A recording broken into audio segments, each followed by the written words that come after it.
अस्सलामु अलैकुम वरहमतुल्लाहि वबरकातुहू। एक साहब ने मसला दरियाफ़्त किया है कि हालत एहराम में, चाहे हज का हो या उम्रे का, एहराम की हालत में सैनिटाइज़र इस्तेमाल करने का क्या हुक्म है। अगर एक शख्स एहराम की हालत में सैनिटाइज़र यूज़ कर लेता है या उसको करवा दिया जाता है तो क्या उसके ऊपर दम लाजिम आएगा, या क्या चीज़ उसके ऊपर लाजिम आएगी, या कुछ भी लाजिम नहीं आएगा। यही आज का हमारा मौजू है। इस सवाल का जवाब समझने से कबल नाज़रीन एक उसूली मसला है, वो समझ लें तो सवाल का जवाब इंशाअल्लाह खुद ही आपको समझ में आ जाएगा। उसूली मसला देखें ये है कि हालत एहराम में खुशबू इस्तेमाल करना मना है। ऐसी चीज़ जिसको क़स्दन खुशबू के लिए, चाहे इतर हो चाहे परफ्यूम हो, जिसको यानी क़स्दन खुशबू के लिए इस्तेमाल किया जाता हो, उसका इस्तेमाल एहराम की हालत में मुहर्रिम के लिए इसकी इजाज़त नहीं है। अगर एक मुहर्रिम इसको इस्तेमाल हालत एहराम में कर लेता है खुशबू को, तो उसके ऊपर दम लाजिम आ जाता है, खून बहाना लाजिम आ जाता है। एक मसला ये हो गया उसूली बात। एक दूसरी उसूली बात ये समझ लें कि हर वो चीज़ जिसको क़स्दन खुशबू के लिए इस्तेमाल ना किया जाता हो, क़स्दन तो उसका कोई और इस्तेमाल हो, जैसा कि सैनिटाइज़र है, क़स्दन इसको इस्तेमाल किया जाता है एहतियात के लिए, परहेज़ के लिए, जरासीम से जिस्म को बचाने के लिए, बदन को। अलबत्ता ज़िम्नन इसके अंदर खुशबू शामिल होती है। ऐसी कोई भी चीज़ जिसमें ज़िम्नन खुशबू आती हो, क़स्दन उसका इस्तेमाल खुशबू के लिए नहीं होता हो, तो उसका हुक्म क्या है? क्या उसका हुक्म भी ऐन खुशबू वाला है? नहीं, ऐसा नहीं है। बल्कि जो चीज़ क़स्दन खुशबू के लिए इस्तेमाल ना की जाती हो, तो उसमें फिर फ़ुक़हा किराम ने बयान किया है कि हम ये देखेंगे कि अगर उसमें खुशबू गालिब है, जिस क़स्द के लिए इस्तेमाल किया जा रहा है उसके वो मग़लूब है और खुशबू गालिब है, तो इस सूरत में तो उसके ऊपर दम लाजिम आएगा। लेकिन अगर वो चीज़ जिसके लिए क़स्दन इस्तेमाल हो रहा है वो गालिब है, खुशबू मग़लूब है, थोड़ी बहुत खुशबू उसमें डाली गई है, तो इस सूरत में उसके ऊपर सदका लाजिम आएगा। मुहर्रिम पे ऐसी चीज़ के इस्तेमाल से सदका लाजिम आएगा। यानी 2.25 किलो गंदम जो सदका फ़ितर की रकम है, 2.25 किलो गंदम या उसकी रकम फ़कीर के हवाले करनी होगी। इसी चीज़ को फ़ुक़हा कराम ने इस बात को इस तरह भी ताबीर किया है कि अगर उसको देख के वो बंदा ये कहे कि भाई ये तो सैनिटाइज़र है, खुशबू कहे ही नहीं उसको, यानी वो जो दूसरा क़स्दन जिस चीज़ के लिए इस्तेमाल हो रहा है उसी का नाम ले, देख के देखने वाले को लगे कि भाई ये यही चीज़ है, तो उसके ऊपर सदका लाजिम आएगा, दम लाजिम नहीं आएगा। लेकिन अगर उसको देख के एक सामने वाला बंदा ये कहे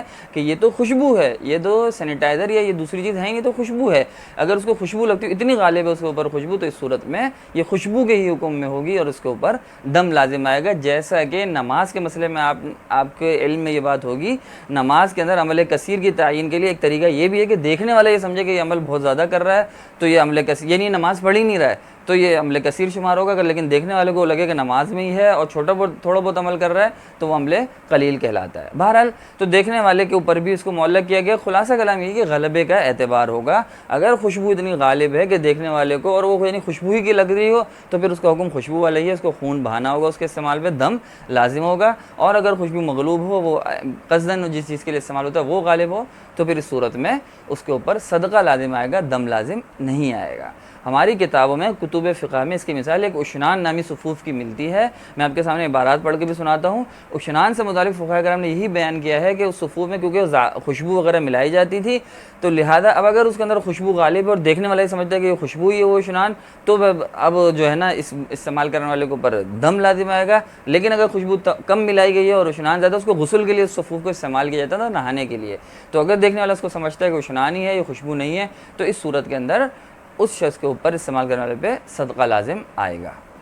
आप फतावा शामिया की इबारत मुलाहज़ा फरमाएं, अल्लामा शामी रहमतुल्लाह फरमाते हैं, वम्मा इदा खलता बिमा युस्तामलु फिल बतन, जब खुशबू को मिला दिया जाए किसी ऐसी चीज़ के अंदर जो इसको बदन के अंदर इस्तेमाल, गुस्ल वगैरह के लिए इस्तेमाल किया जाता हो, का उशनान इन व नहवा, जैसे उशनान वगैरह सफ़ूफ़ हैं, फ़फ़ी शरह लुबाब मिनल मुल्तक़ा, शरह लुबाब में अल्लामा शामी फरमाते हैं मुल्तक़ा के हवाले से, इनकान इदा नज़र इलैहि, अगर एक देखने वाला उसकी तरफ देखता है, क़ालू हाज़ा उशनान, और वो ये कहते हैं और देखने वाला देख के कि ये तो उशनान है, ये खुशबू नहीं है, उशनान है, नहाने की चीज़ है, फ़अलैहि सदक़ा, तो क्योंकि उसमें खुशबू मग़लूब है तो उसके ऊपर सदका लाजिम आएगा, 2.25 किलो गंदम की कीमत। व कालू हादा तीब, लेकिन अगर वो देखने वाले ये कहते हैं कि ये तो खुशबू है, तो अलैहि दमुन, तो इस सूरत में उसके ऊपर दम यानी खून बहाना लाजिम आएगा। बदायु सनाए में इससे हवाले से है, वक़ालू फिल मिल्ह, नमक से मुतालिक फ़ुक़हा किराम ने बयान किया, युजलु फ़ीही ज़ाफ़रान, उसके अंदर ज़ाफ़रान खुशबू को अगर मिला दिया जाए, अन्नहु इनकान ज़ाफ़रान गालिबन, अगर ज़ाफ़रान गालिब है, फ़अलैहिल कफ़ारा, इस सूरत में उसके ऊपर कफ़ारा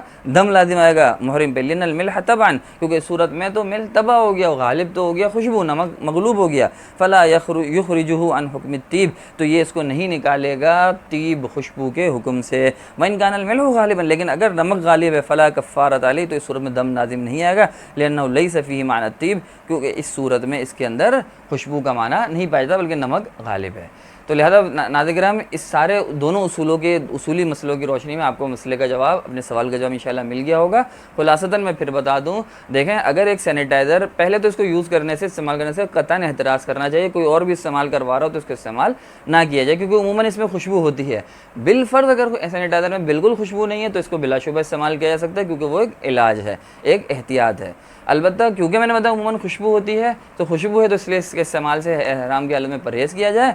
और खुशबू में फिर आप देख लें कि खुशबू इतनी गालिब हो अगर कि देखने वाले को वो खुशबू ही लगे तो उसका हुक्म खुशबू का ही होगा और उसके ऊपर दम लाजिम होगा। और अगर वो उसके अंदर सैनिटाइज़र गालिब हो, खुशबू थोड़ी बहुत आ रही हो, मगलूब हो, और देखने वाला ये समझ ले कि ये तो इलाज के लिए, एहतियात के लिए लगाया जा रहा है, ये खुशबू के लिए नहीं लगाया जा रहा, देखने वाला यही समझे, तो इस सूरत में उसके ऊपर सदका लाजिम आएगा। और उमूमन यही सूरत होती है, इसलिए फतावा में हमारे सदक़े का ही हुक्म जिक्र किया जाता है, क्योंकि उमूमन देखने वाला यही समझता है कि इसको इलाज के लिए लगाया जा रहा है, एहतियात के लिए लगाया जा रहा है, खुशबू के लिए, परफ्यूम के तौर पे सैनिटाइज़र को कोई इतर के तौर पे यूज़ नहीं करता है, उमूमन नहीं करता है। इसलिए इसके ऊपर सदका लाजिम आएगा। 2.25 किलो गंदम की हर बार यूज़ करने पर, हर बार इस्तेमाल करने पर 2.25 किलो गंदम की कीमत आपने फ़कीर के हवाले करनी होगी, क्योंकि एक जनायत ही है, एक गलत काम ही है। लिहाजा मैंने आपको बताया, खुलासा कलाम ये निकला कि एहराम की हालत में सैनिटाइज़र यूज़ करने से एहतराज़ किया जाए। उम्मीद है आपको अपने मसले का जवाब तशफ़ी के साथ उसूलों की रोशनी में मिल गया होगा। बात को समझिएगा, गौर से सुनिएगा, ना समझ में दोबारा सुन लें।